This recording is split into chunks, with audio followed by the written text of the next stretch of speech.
नमस्कार सभी को। आइए अपने मैथ्स के नंबर सिस्टम को आगे बढ़ाते हुए आज देखते हैं आज के इम्पोर्टेंट क्वेश्चंस।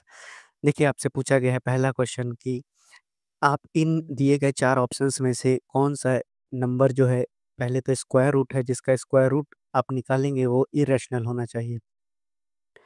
तो देखते हैं पहले ऑप्शन को। तो पहला ऑप्शन अगर आप लेते हैं तो इसका अगर आप स्क्वायर रूट जाते हैं तो ये टोटल 64 कैंसल आउट हो जाता है। यानी कि अब आपको 8 के बाद पॉइंट लगाना पड़ेगा। तो ज़ाहिर-सी बात है पहला ऑप्शन ही हमारा इसका आंसर हो जाएगा। आगे हमको चेक करने की ज़रूरत ही नहीं। आइए देखते हैं अपने दूसरे क्वेश्चंस को जहाँ आपसे कहा गया है कि इन चारों में से वह लिस्ट नंबर कौन-सा है जो 1780 में जोड़ दिया जाए, तो वह एक परफेक्ट स्क्वायर बन जाएगा।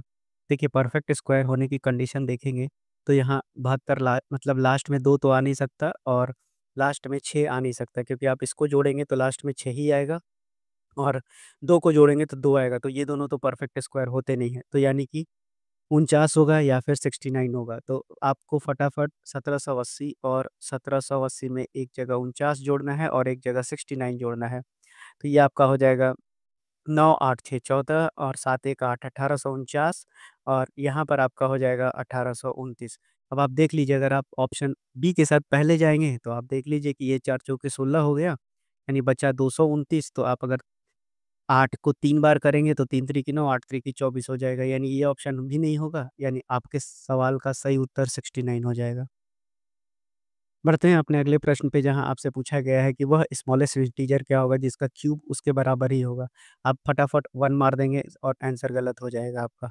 देखिए आपसे स्मॉलेस्ट इंटीजर पूछा है, तो इंटीजर पूछा है यानी कि 1 और -1 में से स्मॉलेस्ट कौन-सा है? -1 है और इसका क्यूब करेंगे तो ये आ जाएगा -1 के बराबर, इसलिए इस सवाल का सही उत्तर -1 हो जाएगा। अगर आप बेसिक्स इसका नहीं देखे हैं तो पीछे से देखते आइए, आपको काफ़ी लाभ मिलेगा आपके एग्ज़ाम्स को क्रैक करने में। देखिए अगला सवाल आपसे बोलता है कि कौन-सा ऐसा क्यूब का नंबर है जिसको घटाएँ 153 के स्क्वायर से, तो वह रिज़ल्ट जो है 1457 दे देगा। यानी कि एक्स क्यूब की वैल्यू 153 का स्क्वायर में से 1457 है।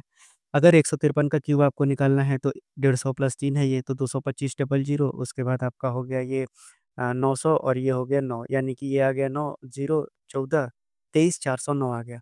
देखिए अगर 23 409 को देखेंगे तो 23 409 में से आपको घटाना है कितना 1457। आप इतना करने की ज़रूरत नहीं है अब आपको। अब देखिए कि क्यूब अगर लाना है आपको तो लास्ट में अगर आप 9 में से 7 घटाएँगे तो 2 आना चाहिए।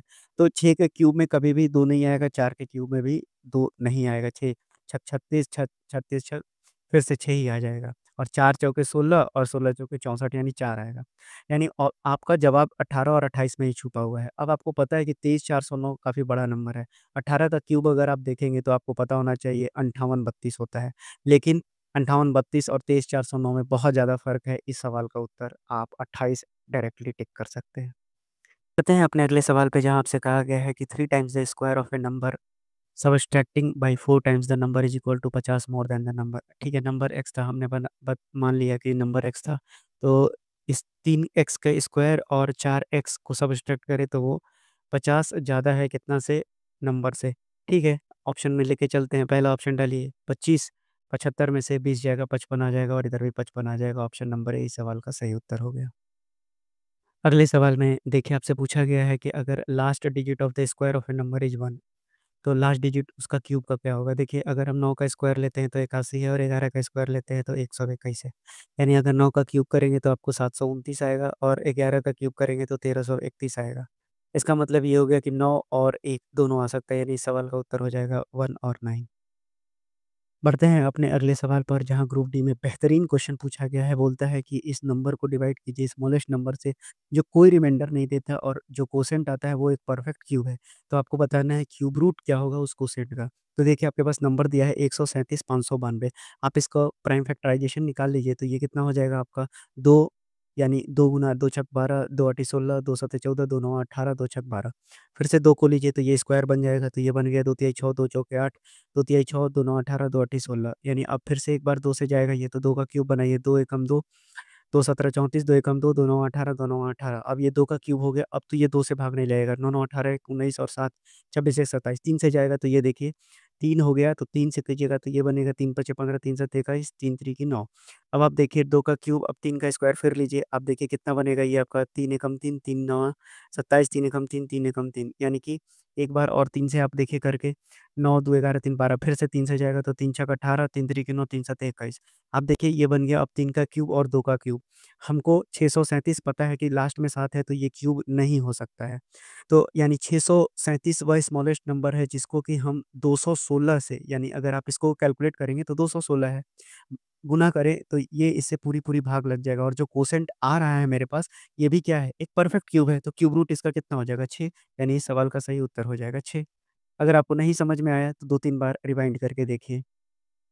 बढ़ते हैं अपने अगले सवाल पर जहाँ आपसे पूछा गया है कि एक पॉजिटिव नंबर है x जो कि एक्सीड कर जाता है स्क्वायर रूट अपने 30 से। तो देखिए अब आप ऑप्शन वाइज़ बैठाते चलिए, अगर 16 रखेंगे तो यहाँ 4 आ जाएगा, 30 4 34 16 बराबर नहीं आएगा। अगर आप 36 रखते हैं तो यहाँ ये 6 आ जाएगा और ये 30 आ जाएगा, 30 6 36 यानी ऑप्शन नंबर बी इस सवाल का सही उत्तर हो जाएगा। बढ़ते हैं अपने अगले सवाल पर जहाँ आपसे बोला गया है कि आपको निकालना है सम ऑफ प्राइम फैक्टर्स ऑफ 9, 12 और 7 का पावर 7। तो देखिए 9 को लिखेंगे तो 3 का पावर ये 12 हो जाएगा क्योंकि 3 का स्क्वायर का 6 है ये। 12 को लिखेंगे तो 2 का स्क्वायर इंटू 3 का पावर 4 हो जाएगा और ये 7 का पावर 7 है। तो देखिए ये हो जाएगा ये 6 दूना 12 और इसका 4 यानी 16 हो गया। वहीं 2 का स्क्वायर और उधर 4 यानी 2 का पावर 8 और 7 का पावर 7 तो है ही। अब आपसे सम ऑफ प्राइम फैक्टर्स पूछा है, तो यानी कि 3 का सम, 2 का सम और 7 का सम पूछा है। तो 7 2 9 3 12 यानी इस सवाल का सही उत्तर हो जाएगा 12। आइए देखते हैं अपने एनटीपीसी में पूछा गया अगला सवाल आपसे बोलता है कि कोई नेचुरल नंबर है 6 का पावर n और 5 का पावर n दोनों का सब्सट्रैक्शन दिया हुआ है, वो हमेशा एंड करेगा। देखिए आप नेचुरल नंबर 1 से बैठा लीजिए इनफाइनाइट तक। आप देखिए अगर 1 भी बैठाएँगे यहाँ तो आपका जो सब्सट्रैक्शन होगा वो 1 के बराबर आएगा। आप 2 भी बैठाएँगे तो लास्ट में 6 आएगा और इधर 5 ही आएगा, 5 का पावर फिर घटाएँगे तो भी 1 आएगा। क्यूब लेंगे तो भी छ छक 36 छक 216 लास्ट में 6 ही आना है और इधर भी 5 आना है, यानी कि हमेशा ये कितना आएगा 1। तो इस सवाल का उत्तर हो गया 1। बढ़ते हैं अपने अगले सवाल पे जहाँ पर आरआरबी एनटीपीसी के एग्ज़ाम में ये पहला क्वेश्चन पूछा गया है कि sum of 5 consecutive multiples of 2 is 260। देखिए 5 कंसेक्यूटिव मल्टीपल्स 2 के क्या हो जाएँगे, 2, 4, 6, 8 और 10 हो जाएँगे। अब देखिए ये 2 में 2 ज़्यादा है, ये 4 ज़्यादा है, ये 6 ज़्यादा है और ये 8 ज़्यादा है। यानी कि आपको 5 की वैल्यू कितनी हो जाएगी, 660 में से आप ये जो ज़्यादा नंबर दिख रहा है 8 4 12, 12 और 6 18, 2 20 ज़्यादा है, इस 20 को हटा दीजिए यानी कि 640 बचा। 5 की वैल्यू 640 है, तो ये आ जाएगा आपका 5 एकम 5, 5 दूना 10, 5 और 8 40, 128 आपसे पूछा गया था लार्जेस्ट नंबर कौन-सा है? तो लार्जेस्ट नंबर ये वाला था, यानी कि 128 में 8 जोड़ दीजिए यानी 136 इस सवाल का सही उत्तर हो जाएगा। अगला सवाल बेहतरीन सवाल में से एक है, आपसे पूछा गया है कि हाउ मैनी फैक्टर्स ऑफ जो दिया गया है उसका वो इवन है, यानी कि इवन फैक्टर्स आपको फाइंड आउट करना है। तो देखिए सबसे पहले तो टोटल नंबर ऑफ फैक्टर्स आप कैसे निकालेंगे, तो जो इनका पावर्स दिया हुआ है आप उनमें 1 जोड़कर और गुना करते चले जाएँगे, यानी कि 7 + 1, 4 + 1 और 5, 3 + 1 और लास्ट में 1 + 1 आपका कितना आ जाएगा ये हो गया 8, ये हो गया 5, ये हो गया 4 और ये हो गया 2। यानी कि 40 को 8 से गुना कीजिए तो ये आ गया 320, यानी टोटल नंबर ऑफ फैक्टर्स आपके पास कितने आ गए? ये आ गया आपका 320। अब आपको पता है कि टोटल नंबर ऑफ फैक्टर्स जो होगा, वो नंबर ऑफ इवन फैक्टर्स और नंबर ऑफ ऑड फैक्टर्स के सम के बराबर हो जाएगा। तो हमसे पूछा क्या गया है इवन का, तो नंबर ऑफ इवन फैक्टर्स आपके पास क्या हो जाएगा? आप टोटल में से ऑड वाले को घटा देंगे। तो टोटल आपके पास 320 है और ऑड वाला आप जोड़ लीजिए, ऑड 3 है, 5 है और 7 है। यानी कि 4 जोड़ 1 गुना 3 जोड़ 1 गुना 1 जोड़ 1 आप इसको गुना कर लीजिए और 320 से घटा दीजिए। तो ये कितना आ जाएगा आपका 5 पंचों के 20, 20 दूना के 40 घटा दीजिए यानी 280 इस सवाल का सही आंसर हो जाएगा। बढ़ते हैं अपने अगले सवाल पे जहाँ आपसे बोला गया है कि आपको डिजिट बताना है यूनिट प्लेस पर अगर 124 का पावर n है और 124 का पावर n प्लस 1 है, जहाँ n एक होल नंबर है। आइए n की वैल्यू 1 बैठा के देखते हैं। n की वैल्यू को 1 बैठाएँगे तो यहाँ यूनिट डिजिट में 4 आएगा और यहाँ चार चौके 16 यानी 10 आएगा। यानी यूनिट डिजिट क्या हो जाएगा? 0 हो जाएगा। आपको दोबारा चेक करने की ज़रूरत नहीं है, आप 2 भी रखेंगे तो ये देखिए 6 बनेगा और यहाँ 3 आ जाएगा, तो ये चार चौके 16 चौके 64 यानी कि हमेशा आखिरी नंबर 0 आएगा। देखिए इस आसान से क्वेश्चन को जहाँ आपसे पूछा गया है कि what is the unit digit in the following product, कुछ नहीं करना है, आपको पता है कि यहाँ 2 दिख रहा है और बीच में 5 आएगा ही, यानी ऑप्शन नंबर डी इस सवाल का सही उत्तर हो जाएगा। देखिए, इस क्वेश्चन में आपसे कहा गया है कि अगर एक पॉज़िटिव नंबर n है, अगर उसको डिवाइड करते हैं 5 से तो रिमाइंडर जो है आपका 3 बचता है। मान लीजिए कि कोसेंट आपका k बचता है, यानी कि n की वैल्यू आपके पास कितना है 5k प्लस 3 हो गया है। तो आपसे पूछा है कि यूनिट डिजिट जो होगा n का वो कितना होगा? ठीक है, k की जगह आप 0 पुट करके देखिए तो भी 3 बचेगा, आप 1 पुट करके देखिए तो आपके पास 8 बचेगा, यानी इस सवाल का सही उत्तर 3 और 8 हो जाएगा। आइए देखते हैं इस क्वेश्चन को, जहाँ यूनिट डिजिट पूछा है आपका, तो ये हो जाएगा 4 गुना 8, यहाँ 4 गुना 6 हो जाएगा।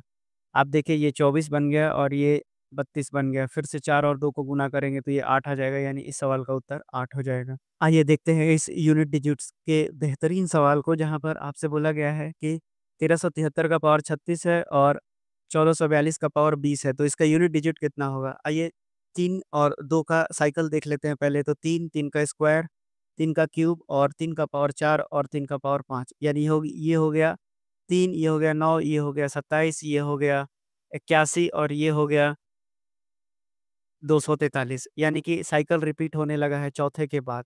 और 2 का अगर आप देखेंगे तो 2, 2 दूना 4, 8, 16 और उसके बाद जैसे ही आप करेंगे ये आ जाएगा 32, यानी कि 5वें से इसका भी साइकिल रिपीट होने लगा है। तो यानी कि 4 से इसको भाग लगाना पड़ेगा, क्योंकि चौथे के बाद साइकिल रिपीट हो रही है।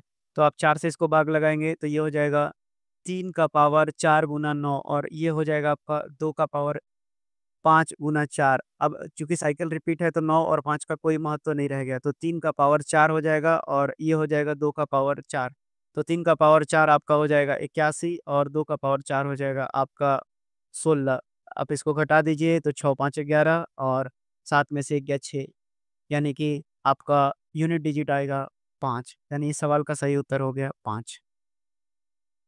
आज बताए गए क्वेश्चंस आपको समझ में आ गए होंगे। आपको समझ में आ गया हो तो लाइक और सब्सक्राइब कीजिए और ऐसे ही पढ़ते चलिए, बढ़ते चलिए, सरकारी नौकरी आपके हाथों में होंगी। धन्यवाद।